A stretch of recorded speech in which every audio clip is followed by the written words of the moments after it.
everybody, welcome to this week's episode of the CRICKETher Weekly. Thanks Sid, thanks for chiming in there. Hope you're having a great week. We're going to start by talking about the World Cup squads because we have 1, 2, 3, 4, I make it 5 that have come in at the time of recording. I think we've got squads for Australia, India, Pakistan, England and West Indies. So yeah, we'll be tracking those as they come in. We don't have a New Zealand squad yet, actually, interestingly. I thought we did, but we don't. But there is some big news that have come out of New Zealand this week, Sid. That's right, isn't it? Yeah, there is. Sophie Devine has said that she's going to step down from the T20 captaincy. She's going to carry on captaining the ODI side, at least through to the ODI World Cup. So I think it's really interesting because it shows that they're doing some proper succession planning. Because what it means is she's going to step down from the T20 captaincy after the World Cup. So that's going to leave somebody else who the New Zealand press release were like, it could be absolutely anybody. As long as they're called Amelia Kerr, it could be anybody. So that's going to leave Amelia Kerr with 2 years to kind of build up to the next T20 World Cup, which is taking place in England in 2026. And then Sophie Devine can carry on with the ODI captaincy in the next World Cup, which will mean that really high pressure event, she can still take that one on, and Amelia Kerr gets a chance to have quite a long time to kind of settle into the captaincy before her first really high profile event. So proper succession planning, maybe someone should have a word with England about that too. Yeah, I liked what you wrote on Blue Sky. Succession planning, it'll never catch on. Absolutely. So yeah, that's an interesting one.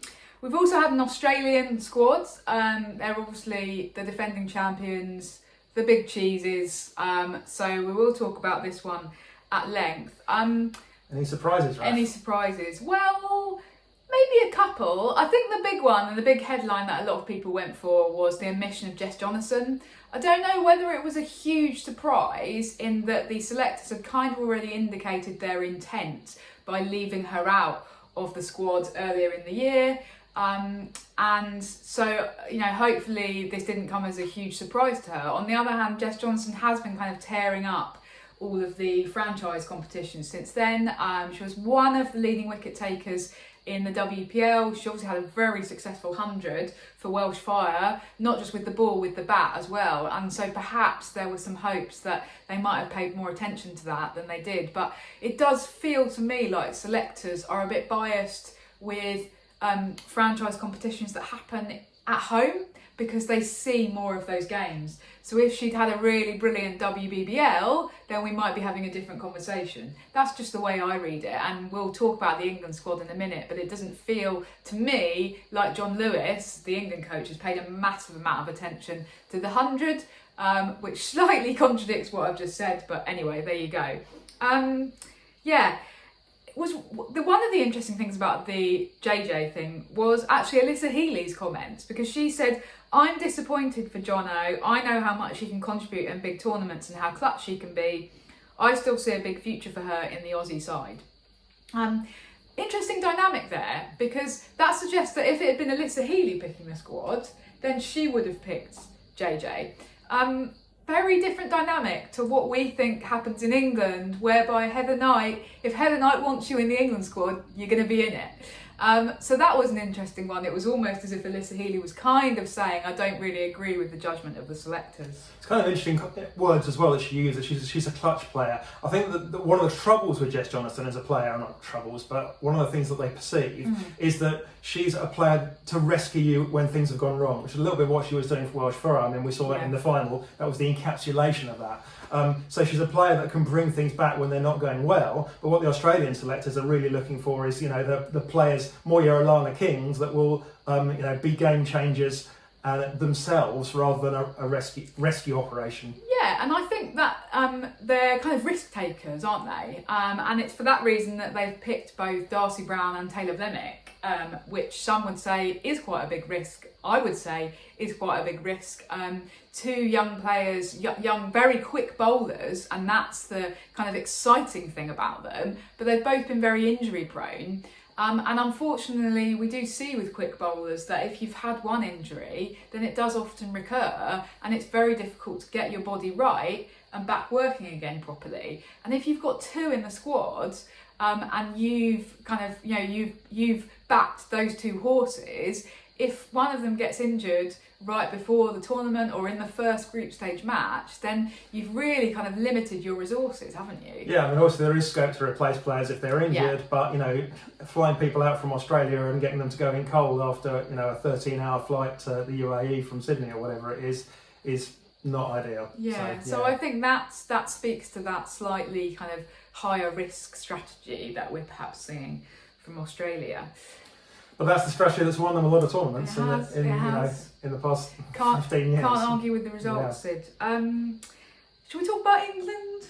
We better, I suppose. I mean, but it's a bit of a contrast, actually, I think, with Australia, because far from kind of an unexpected squad or chucking in anybody new, England have very much gone with a kind of settled lineup. So they've basically gone with exactly the same squad that faced New Zealand earlier in our summer, as we predicted last week, with the one omission of Lauren Filer. It's not a huge amount to kind of really chew over, is there, Sid? Because it's just what we expected, really. Yeah, it is what we expected. And as we said last week, it's a question of, they've picked a load of all-rounders and they've basically kind of gone for deliberately limiting their fast bowling options by going, we're going to pick one fast bowler who doesn't really bat, but apart from that, we want the whole team to bat. And, it's an interesting strategy. It's a strategy that I might be happier with, for example, if a lot of your fast bowling options weren't like Nat Siver, who's being held together with bits of sellotape.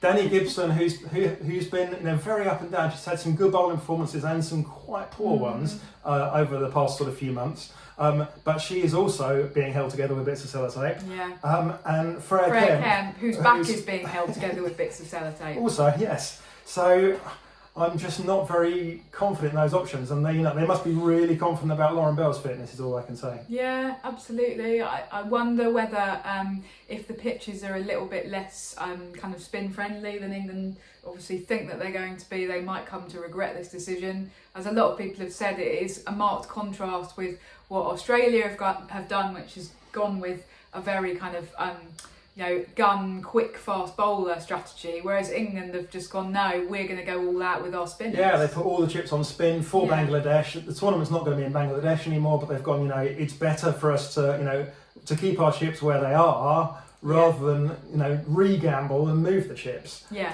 so John Lewis has said this is exactly the same squad that would have gone to Bangladesh, so they've made no changes whatsoever, which is interesting, isn't it? But the UAE pitches are a bit less predictable, I think. And for one, there's not been a huge amount of recent women's international cricket for us to be able to draw conclusions from. So it's kind of anybody's guess. So England have obviously plumped for. We're just going to go with the people who, as you say, who we'd already banked on. Yeah, we'll have to see what those pitches actually turn out like. I'm assuming that it's going to be exclusively hybrid pitches, which could be interesting as well. I mean, we saw a men's game in this country played on a hybrid pitch abandoned this week because it was dangerous because the ball was bouncing everywhere and giving the fast bowlers far too much help. So if it turns out to be one of those hybrid pitches, then wow. England could yet regret their selection decisions. One interesting question is the extent to which Lindsay Smith, who is probably in the pecking order still the fourth spinner, to the extent to which she will play a role. Will England plump for this kind of four frontline spinners might even role? Play four spinners and not playing any full fast bowlers at all. I mean, it's an interesting one, isn't it? And actually John Lewis did kind of talk a little bit about this in the power play. He said maybe we might actually have Lindsay bowling in the power play, opening the bowling instead of Lauren Bell. With kind of Lauren Bell on the sidelines potentially in some of the games. So you'd have... Well, a very experienced power play bowler. I have no arguments with them doing that. Yeah, and she has, of course, had a very good 100 and has kind of cemented her place through that. Yeah, definitely the one player that kind of fought her way in by going, you have to pick me. I'm in the form of my life. So again. Absolutely. Okay. England also on the same day announced their squad to Ireland, didn't they, Sid? They did. So this was an interesting one. because there were some surprises actually, and for me it's kind of a more interesting news story for me than the World Cup squad. But obviously most of the outlets led with, well, they've selected the World Cup squad, so some of these kind of talking points I think have snuck under the radar a little bit more. So we're going to try and dissect it a bit now. For me, the biggest surprise actually is Kate Cross being named as captain. Obviously, really exciting opportunity for her, but we were kind of speculating about various names who we thought could be named as captain on last week's episode, and she wasn't one of the ones who we talked about. And I have to say, if I was Tammy Beaumont, who's, you know, got much more experience of captaincy, who recently kind of led Welsh Fire to the final of the 100, has done all kinds of captaincy in various capacities for England over the years, I'd be quite hurt actually by this decision to overlook me. Yeah, I could understand that from Tammy. I mean, I would have selected Tammy. I mean, I don't have anything particular against Kate Cross, and she has, you know, got plenty of captaincy experience in, you know, domestic cricket. So it's not like she's coming in completely cold. But yeah, I would have thought Tammy was the better candidate. You know, is Tammy also suffering again from potentially being an alternative in the short term to Heather? You know, because if Heather Knight were to have a terrible T20 World Cup and there were voices going that Heather Knight should quit the captaincy, is Tammy Beaumont a much more viable alternative to take over the captaincy, given that it would be leading up to a 50-over World Cup in India next year? So that's interesting, and also they don't tend to name fast bowlers as captain. That isn't a thing. So I think you could be right there, Sid. Obviously, there is a big, a bingo-shaped hole in this conversation, shall we say, Sid? Do you want to say her name, or shall I? Let's talk about Grace Scrivens, because you know, so you know, England obviously wanted to make a choice. You know, are they going to have a senior captain, one of the old, you know, senior pros, make them captain, which is obviously what they've chosen to do. You know, and I'm sure that Kate Cross is going to do a perfectly competent job. Yeah. The other alternative was to go for captaincy succession and go, well, who is going to be the next captain?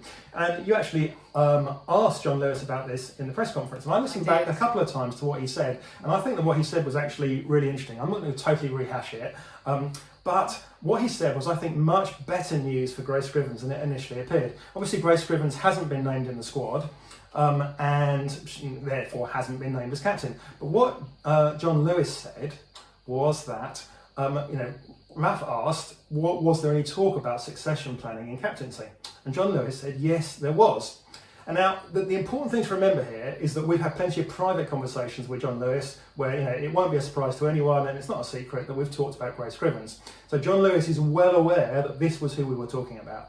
And what he replied to Raf was to say, well, look, we talked about it, but we decided that it wasn't fair to throw someone in to the leadership role who hasn't yet, you know, established their place within the team and is still fighting for their place in the team.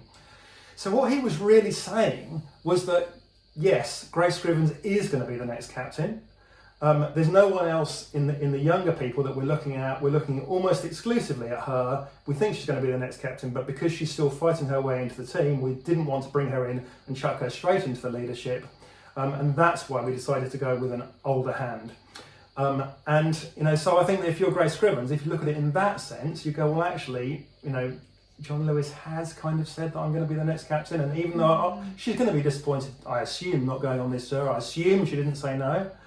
She might have done, because we're going to come back to that in a minute. But assuming she didn't say no, she'll be disappointed. But I think that she can be buoyed by the fact that, you know, she is going to be the next captain. Okay, that's interesting. Now, talking of saying no, I don't know whether that's a case of Sid reading between the lines and taking the message away that he wanted from that conversation, but it was you're right, it was very enlightening as a kind of a rationale, and yet again, England sidestep the issue of succession planning. For now, if Heather was to accidentally break both her legs at some point in the next couple of years, then England are not in a good situation, but obviously John Lewis is hoping that it's not going to be his problem. Anyway, yes. Talking of not wanting to go. Yes, so I did also say, and wasn't expecting him to actually give a real answer, did you ask anyone to go, who said no? Because the big other factor involved here is the fact that the Island Tour clashes with the latter stages of the Rachel Hayhoe Flint Trophy. So anyone who goes is going to miss the last group stage match and the semi-finals. And we've got a lot of teams still fighting it out quite closely at the top, so I was interested in that. Anyway, he said yes, there was one in particular who we asked to go and kind of said no, and that was Kirstie Gordon. Very interesting, because obviously Kirstie Gordon has probably been, if you're looking at kind of the England pecking order, the main England pecking order, she would be number 5 on the list of spinners behind Lindsay Smith, right? So potentially unlucky not to have been selected for the T20 World Cup. You'd then expect her to be going to Ireland, but no. There's also a potential candidate to captain that Ireland series as well. Yeah, interesting. So yeah, I wasn't really expecting John Lewis to say that. But yeah, I then was able to have a more extended conversation with Jonathan Finch, Director of Women's Cricket at the ECB, who's kind of been sort of dealing with Kirstie Gordon on a more regular basis, because she's more been kind of in and around the A setup than the main setup. So Jonathan Finch is kind of more involved in that side. And he said a couple of really interesting things about Kirstie Gordon, actually. The first thing he said was, as well as Scotland being in the mix, so obviously if she gets selected for England, then she can't then go and play for Scotland again.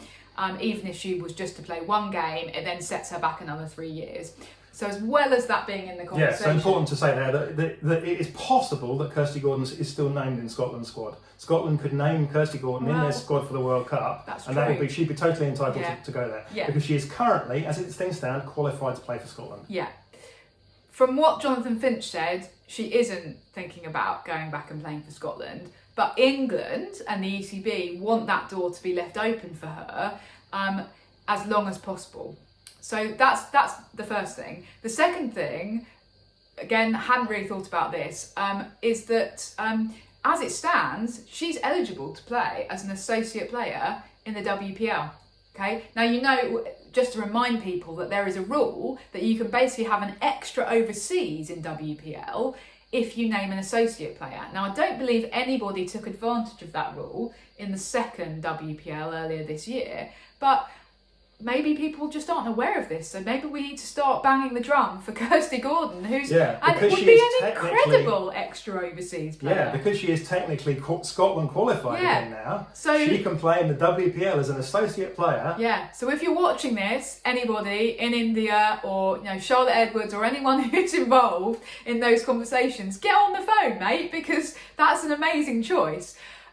So the overall thing that Jonathan Finch was sort of saying was that actually to select her for Ireland for this effectively an A tour is to remove those options and to remove those choices.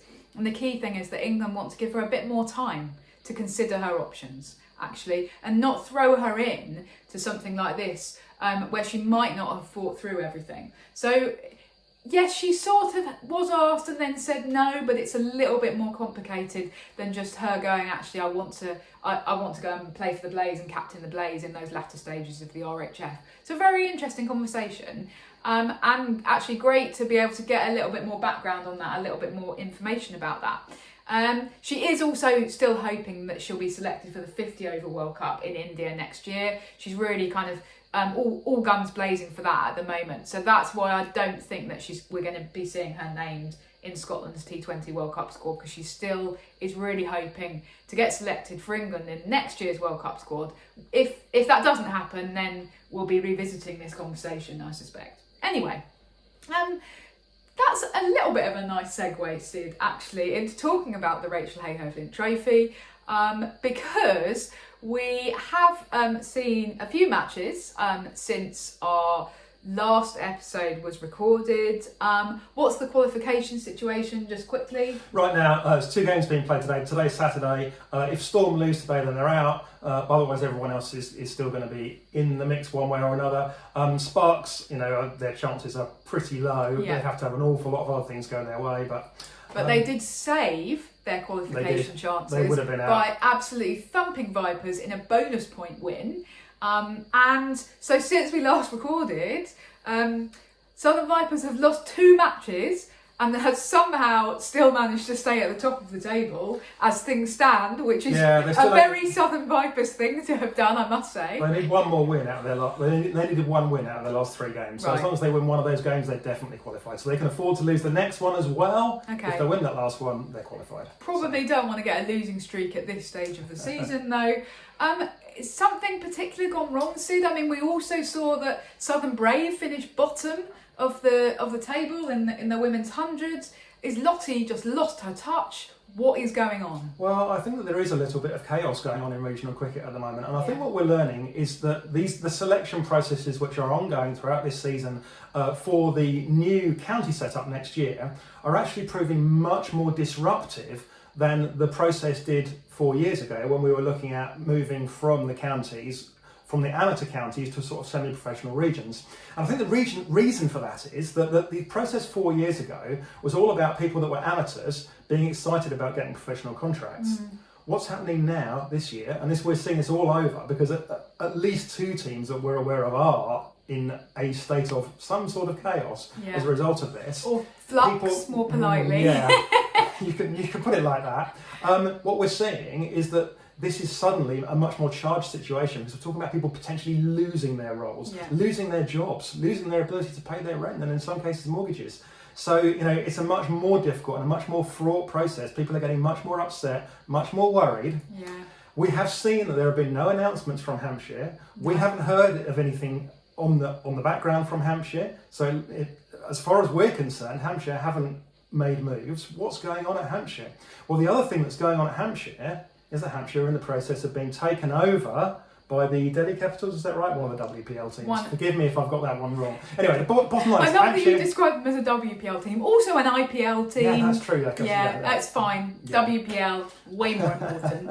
So, they're being taken. I wonder if what's going on at Hampshire is that the senior management have checked out already. Yeah. In other words, that they've gone, if you're a senior manager at Hampshire, you are not going to be there next year, because Delhi Capitals are going to come in and they're going to get rid of all the senior management and they're going to insert their own people. That's what always happens when businesses are taken over. Yeah. Otherwise, why would you take it over? So all those senior people at Hampshire, the ones that might be pursuing negotiations and helping to keep the show on the road and ensuring that people, stayed in a good frame of mind by talking to them with authority, all those people have checked out already. They don't care anymore. They know they're about to lose their jobs. And so the kind of chaos has descended. Now, I should say this is pure speculation in terms of talking about Hampshire, but we do know that there is a lot of angst, a lot of anxiety throughout the system, and that's going to be coming home to roost, and we're going to see some more interesting developments in the next couple of weeks, we understand. Well, we'll keep you updated on the CRICKETher Weekly as ever.